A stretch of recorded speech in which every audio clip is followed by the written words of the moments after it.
everybody, what's going on? I want to show you a couple things today. I want to show you some stuff. I really don't have anything tactical to put up today. I'll do something tactical at the end. I'll talk about a few things, but I want to show you. I want to show you a few things first. I'm a big advocate, and it's not that I'm a food snob. I'm not a food snob. The only thing I'm kind of snobby about, and I'm not a gun snob either, but one of the only things I'm snobby about is where you get your meat from. I know a lot of people go to the grocery store and buy meat, like pork, beef, veal, chicken, and it. Not that it irks me. It's and I've always been a subscriber to ignorance is bliss. Me personally, I'll give stereos as an example. I used to buy the cheapest stereo you could possibly find, and I was happy with it. It was like, that's cool. And then I walked into a store, and apart from like retail stores that have special rooms to present their stereos and sound walls and acoustic rooms and stuff like that, you'll go in there and it'll sound like the best stereo you've ever heard in your entire life. You'd swear it was live. And when you get it home, it sounds like you took a steaming pile of dog shit and connected your electricity to it. They don't sound the same. And when it comes to man, that's a weird comparison with that and eggs, but that's me. Eggs are very different, and so is meat from your butcher. When you buy free range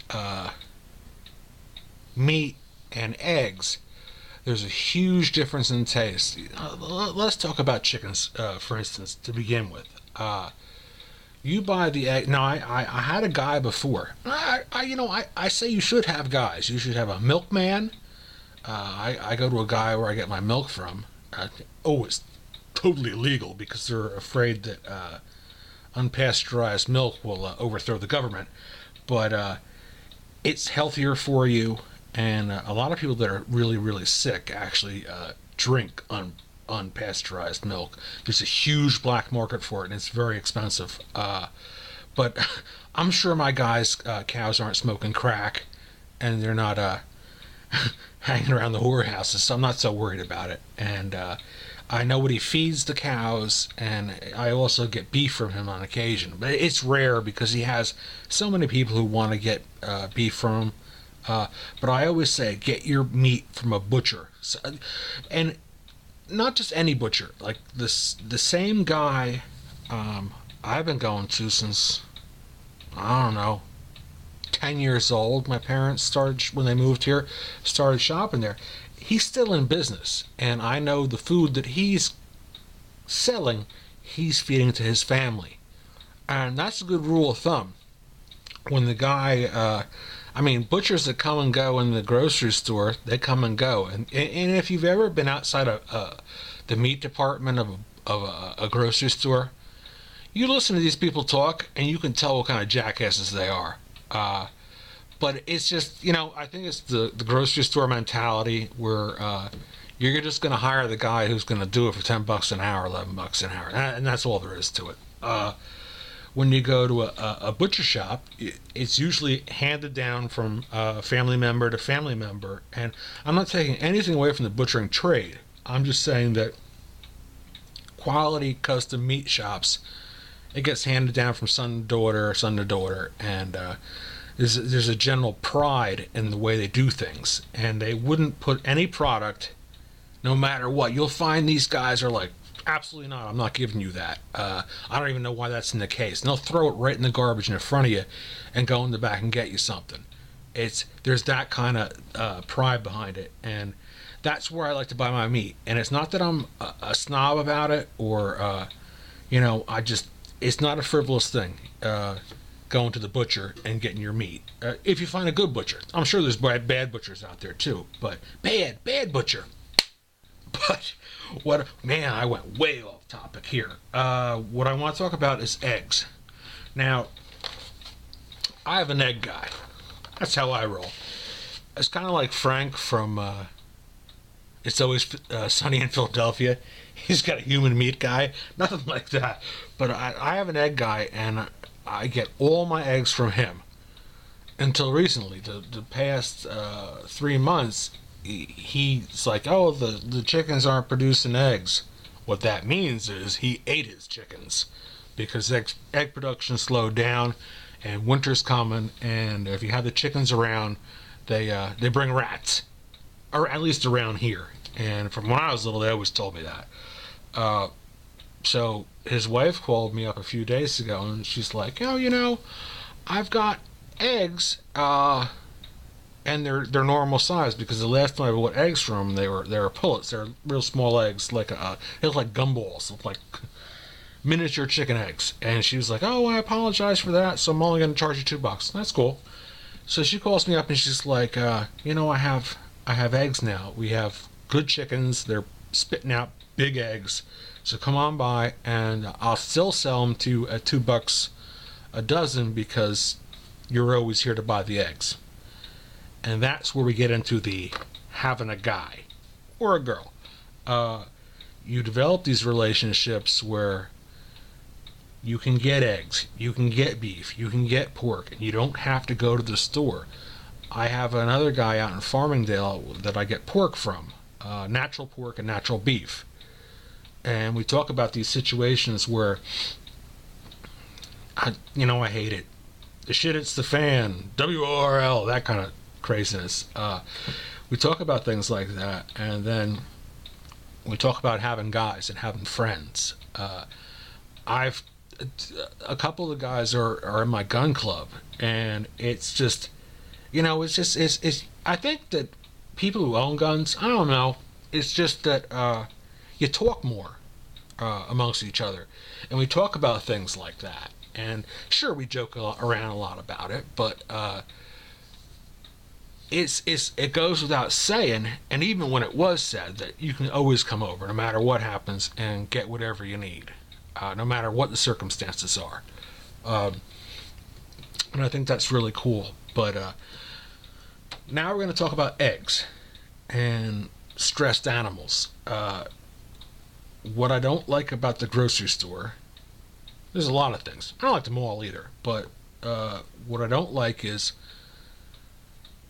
I've been cooking since I've been like 14 years old, my whole life, and it's always been drilled in my head from chefs I've worked for and from people I've worked for, that animals that are under stress produce poor quality products.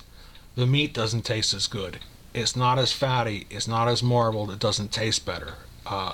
Animals that are free range and move about whenever they want and eat what they graze on grass or eat feed, the meat is better, and there's more. You hear that word craft beer, like craft beer makers. It's the same thing with protein. You have, especially the Amish, they feed their animals great stuff. They graze quite a bit. They drink pure water. And of course, that's going to be reflected in what you eat, what the end product is. And it goes back to like what you heard, like them drill into your head in school. You are what you eat. And nothing could be absolutely more true than that. What you put in is what you get out. Now, I have some ShopRite certified organic eggs, fed pure grains without any use of antibiotics, natural feed, free of pesticides and herbicides. And these are pretty good. But I'm a firm believer in, I know it sounds lame, but I don't like using polystyrene products. I don't like plastic. It never goes away. And that's a whole other subject, but I just try and use as much recyclable stuff as I possibly can. I'm not hanging out in the bushes smoking weed with Willie Nelson. I'm not a hippie, but I understand this stuff, especially living where I live, it all washes up on the shore. And you see marine animals choked with this stuff to death. You see seals dead, you see dolphins dead, you see fish dead from eating those damn soda bottle caps. Literally thousands and thousands of soda bottle caps wash up on shore every day here. They have the what do you call it? Department of Corrections. They have the inmates come and clean them up. Now, these are great eggs. They're really good. They taste really good, and I can't say anything bad about them. I just hate the plastic case they put them in. So now let's get back to the guy that I buy my eggs from. Actually, the woman that I buy my eggs from. I buy them from her husband, but he's not such a nice guy. He's got his cranky pants on all the time. But, he's a farmer, and times are hard for farmers. These are his eggs, and her eggs. They're different colors, they're different sizes, they're from different chickens. They're not all the same. And chickens are meant to be chickens. They're meant to eat whatever you feed them, eat grains, pick on grass, eat bugs, find stuff they normally find in nature, and that goes right to the eggs.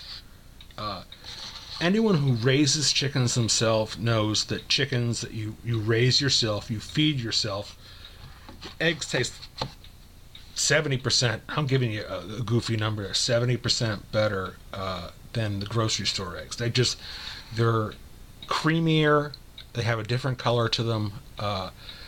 The albumin is much thicker and fluffier than store-bought eggs. And they're fresh because they're picked every day.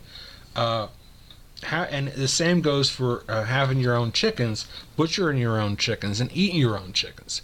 Chicken that you grow around your house doesn't taste like the chicken in the store. There's a huge difference. The chicken that you buy in the store tastes like blood. The chicken that you raise yourself, butcher yourself, process yourself, and cook yourself tastes like chicken we used to eat. I remember when I was a little kid, like from your childhood. It tastes like chicken. It's a different color, it's a different consistency, and it has a better taste. And I use this term a lot, especially like with beers, an honest beer. It goes the same thing with meat. It's an honest flavor, an honest chicken, an honest cow it came from. But where I'm going with it is, what you put into it is what you get out. And I was so happy to get these eggs the other day. I was actually thrilled. And I had eggs for lunch, and I had eggs for dinner. And I had other stuff to eat, but I was really excited to get these eggs. Very, very cool. And, alright, to the tactical part. I was asked from, the guy who makes, I'm sure he doesn't make the toothpaste. Tom from Maine asked me, at any price out of all your knives, what will be the knife that you absolutely can't live without? And it'll surprise a lot of people. It's not an expensive knife. It's not a tactical knife. It's this one. I use it every single day of the week. It's my most favorite knife of all. Now, mind you, this is a $10 knife. This is a Uncle Henry SKU number 5UH. I think it's a cave broom. I've never had a knife that sharpens as easy, is always sharp, and is easy to use. It's a lockback knife. That's not stag, they call it Stag-A-Lon, which means it's nylon, it's plastic. I've wanted one of these ever since I was a little kid in Cub Scouts. My parents were like, no, you can't have any knives. You're going to stab your friend. I think they're probably right. There was a couple friends that I did really want to stab. But that's neither here nor there. Anywho, that's the knife that I will always carry. It is not a tactical blade, and it isn't meant to be a tactical blade, but it is my absolute, at any cost, favorite knife. Just for the reasons it's very easy to sharpen, it's a lockback, it's quality made, and second part of the tactical, gotta throw something tactical in here. I want to talk for the last time about my Beretta PX4 Storm, and this one is loaded, but it's on safety, so we'll leave it at that. Safety, please, back the fuck off. What I want to say about it is, I'm at 1,000. What does it say? I'm at 1,082 rounds through it, and that's where I draw the line. I won't use it as a range gun, and I'll fire it occasionally, but I'm not going to fire it as much as I have. I just wanted to see if it was dependable. I don't want to destroy it, and I know that's not going to destroy it, but that's where I draw the line at that point. When I get close to the halfway mark between 2,000 rounds, that's not so much. I love this gun, but we won't talk about that. That's when I stop and I start looking for a new handgun. And I had said that I want to get an XD, or I want to get a Ruger. I shot the Ruger SR40. I was interested in the Ruger SR 1911. I thought it was very cool. I haven't shot one of those yet, but it's a beautiful gun. It's on the list of things to get. But I think that one will be a case gun. I think just for the specific purposes of collecting. But what I did shoot, and I don't know, like I always say, I'll always recant something if I'm wrong about something. I'll always tell you that. I had a huge problem with Glock. The Glock that I own, the Glock 19, every time I pulled the trigger, it used to pinch my skin between the blades of the safety. And from what I found out is that was an individual gun. And that was the only gun that I had that had a safety trigger on it. And I despised it because after the end of the day, my finger was all chewed up. And I was like, yeah, it's dependable. What the fuck kind of trade-off is that if it's uncomfortable to shoot? I shot a Glock 30 SF, the small frame version of it, and in 45, and I absolutely fell in love with that gun. So I think, and I shot the XT too. My absolute next gun will be the Glock 30. I'm going to get a Glock again. I'm going to get a Glock. So all you people that say, get a Glock, get a life. I'm going to get a Glock. Later.